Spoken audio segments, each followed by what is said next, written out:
Salut Isa. Écoute, comme tu le sais déjà, on va continuer les cours pour l'instant sur la chaîne YouTube du conservatoire. Nous, on est en train de travailler l'étude en la mineur de Dionisio Aguado. Donc, récapitulative. De la main droite, ton doigté, il va être toujours pouce, index, majeur, index. Donc, tu vas faire très souvent ça. À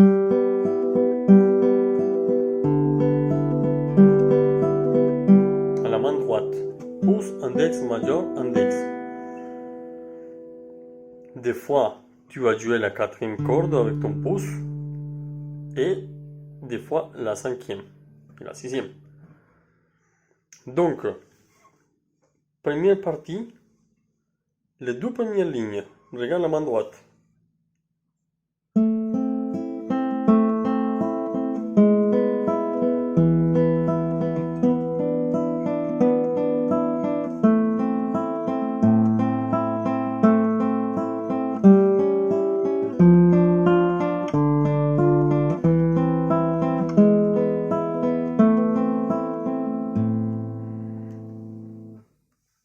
Ça sont les deux premières lignes de ton étude, des mains droites.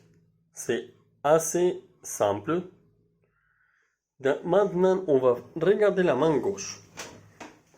La main gauche, comme tu le sais, tu commences avec une position en la mineur, ton étude en la mineur. Donc, la, troisième corde, deuxième casse, do, premier doigt, première casse, deuxième corde, et la première corde à vide.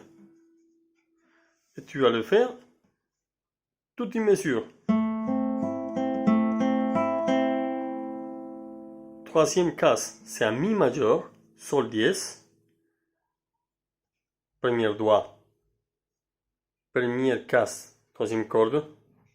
Et douzième doigt, douzième corde, quatrième corde. Après, tu vas te déplacer ici. Troisième position. Tu vas chercher un si avec ton deuxième doigt sur la troisième corde, quatrième casse, et un ré, premier doigt, troisième casse, deuxième corde. Et tu reviens à la mineur avec une basse. À nouveau la mineur, la même position. Après sol naturel, do dièse mi. Fa, troisième doigt, troisième casse, quatrième corde. Ré, quatrième doigt, troisième casse, deuxième corde. Et Fa, premier doigt, première casse, première corde. Fa. Tu gardes la même position, tu lâches ton Fa, tu fais un Ré. D'accord? Après, c'est Mi.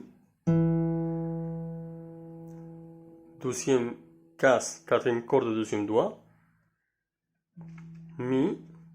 Et un Do, deuxième corde, première casse, premier doigt. Sol dièse. Première casse, troisième corde, premier doigt. Et à nouveau la mineur. Tout ça, les deux premières lignes. Après, la troisième et quatrième ligne. Il y a quelque chose de très important. C'est toujours le même principe. Et le principe, c'est simple. Pour que tu puisses te souvenir de chaque position, pense toujours à la première note, la note avec laquelle tu commences. Et si tu peux, chante-la dans la tête. La, sol, mi, si, la. À nouveau, la, sol, fa, ré, mi, sol, la. Après, la suite. Sol, Sol, troisième, sixième corde, troisième. Après, Do. C'est très important que tu lâches pas tes doigts, les doigts que tu joues avec la première note de ton accord. C'est-à-dire, quand tu fais ici, sur la quatrième corde, quatrième ligne, tu fais toujours une voix qui fait. Tu vas chanter, écoute, Do, Si, La, Do, Ré, Mi, La. Il faut pas que tu lâches ces lignes mélodiques. Ça, c'est ta mélodie dans cette pièce. Sinon, ça va juste faire des accords arpégés sans mélodie. Et il a dans cette étude une petite mélodie. Donc pense bien à ça. Travaille bien. Le doigté, il est normalement écrit sur ta partition. Donc si tu as des doutes ou des hésitations, n'hésite pas à me contacter. D'accord? Et à très bientôt. Ciao.